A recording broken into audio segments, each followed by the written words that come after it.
사랑하는 주양교회 성도 여러분, 안녕하세요. 이병철 목사입니다. 오늘도 우리를 변찮고 사랑하시는 신실하신 주님의 은혜 안에서 강건하길 바랍니다. 1월 5일 화요일 셀라이프는 성장하고 성숙하라란 제목으로 본문은 사사기 2장 11절에서 23절까지 말씀입니다. 가나안에 들어간 이스라엘 백성들은 시간이 지날수록 범죄를 반복할 뿐 아니라 타락의 정도도 더 심해집니다. 죄의 최절정은 바알과 아스타롯을 섬기는 것인데 이에 대한 하나님의 진노와 시험 그리고 자비로움에 대해 살펴보겠습니다. 첫 번째는 이스라엘의 범죄와 하나님의 진노와 자비로우심입니다. 11절에 보면 이스라엘 자손이 여호와의 목전에 악을 행하여 바알들을 섬기며 라고 했으며 13절에는 곧 그들이 여호와를 버리고 바알과 아스타롯을 섬겼으므로 라고 했습니다. 왜 이스라엘 백성들은 이렇게 쉽고 빨리 여호와를 버리고 바알과 아스타롯을 섬겼을까요? 이스라엘 백성들은 유목 문화를 갖고 있는 반면 가나안의 문화는 정착 문화, 즉 농경 문화입니다.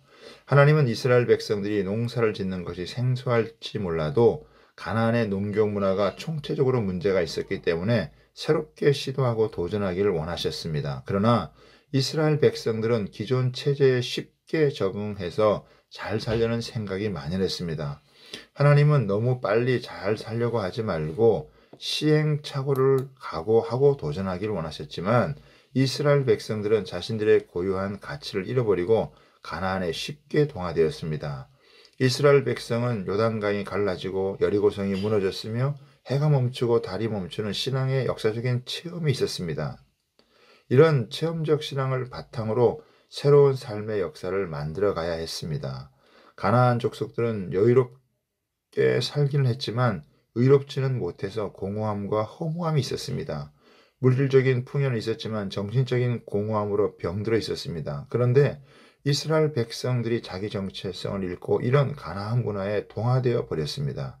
그 결과 14절 15절에 보면 여호와께서 이스라엘에 진노하사 노력하는 자들의 손에서부터 그들로 노력을 당케 하시며 사방 모든 대적의 손에 파심해 그들이 다시는 대적을 당치 못하였으며 그들이 어디를 가든지 여호와의 손이 그들에게 재앙을 내리심에 곧 여호와께서 말씀하신 것과 여호와께서 그들에게 맹세하신 것과 같아서 그들의 괴로움이 심하였더라고 했습니다. 이스라엘 백성들은 자신들 나름대로 잘 살아보려고 했지만 노력을 당하고 고생이 심했습니다. 그들이 어디를 가든지란 말에는 여호와의 손이 재앙을 내렸다는 것인데 이것은 단순히 장수의 문제나 일의 문제가 아니라 하나님의 손이 무슨 일을 하든지 안 되게 했다는 의미입니다. 하나님의 복주심으로 인해 형통한 인생을 살게 되는데 죄악 가운데 하나님과 멀리 떨어져 있으면 하나님께서 복을 줄 수 없었던 것입니다. 17절에 보면 다른 신들을 음란하게 쫓아갔다고 했는데 아예 하나님을 저버리고 다른 신들에게 가서 우상 숭배를 하면서 음란한 성적 타락에까지 이르렀습니다. 하나님께서 이런 일을 미리 아셨기에 이방 민족들을 남겨놓으셨습니다. 여호수아는 가나안의 주력 부대만 정복했습니다. 나머지 가나안 족속들은 그 땅에 함께 거주하고 있었습니다. 이들은 이스라엘 백성이 하나님을 섬기며 살 때에는 이스라엘에게 협조적이었지만 이스라엘 백성들이 하나님을 섬기는 것을 저버릴 때는 일어나서 이스라엘의 가시가 되는 역할을 했습니다. 그러나 하나님은 이스라엘 백성들이 대적들에게 압박과 괴로움을 받아 슬피 부르실 때 자비를 베푸셔서 사사들을 보내 구원하셨습니다. 그래서 사사들이 있는 날 동안에는 구원의 은혜가 있었습니다.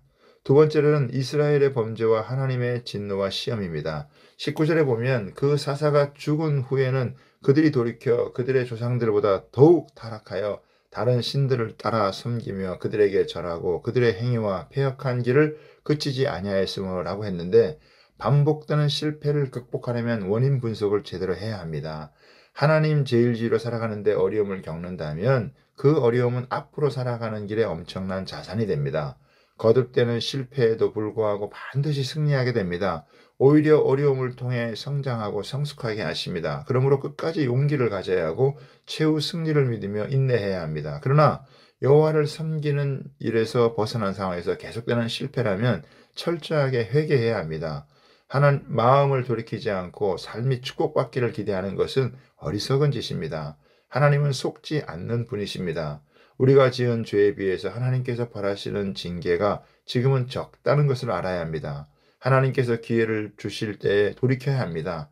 하나님은 우리를 테스트하십니다. 그냥 넘어가지 않으십니다. 반복되는 실패를 통해서 어쩌면 하나님께서는 우리에게 일깨움을 주시는 것입니다. 마음을 바꾸고 생각을 고쳐 먹어야 합니다. 우리는 하나님을 떠나서는 아무것도 제대로 할 수 없습니다. 하나님은 죄악의 결과조차도 백성들이 성숙해지는 디딤돌로 사용하시는 사랑이 충만하신 분이십니다. 사탄은 한 번 실수한 우리를 밤낮으로 참수하지만 하나님은 오래 참으셔서 훈련시켜 우리를 더욱 쓸모있고 아름답게 빚으시는 분이십니다. 오늘도 그런 자비로우신 하나님을 바라보는 믿음으로 살아가길 바랍니다.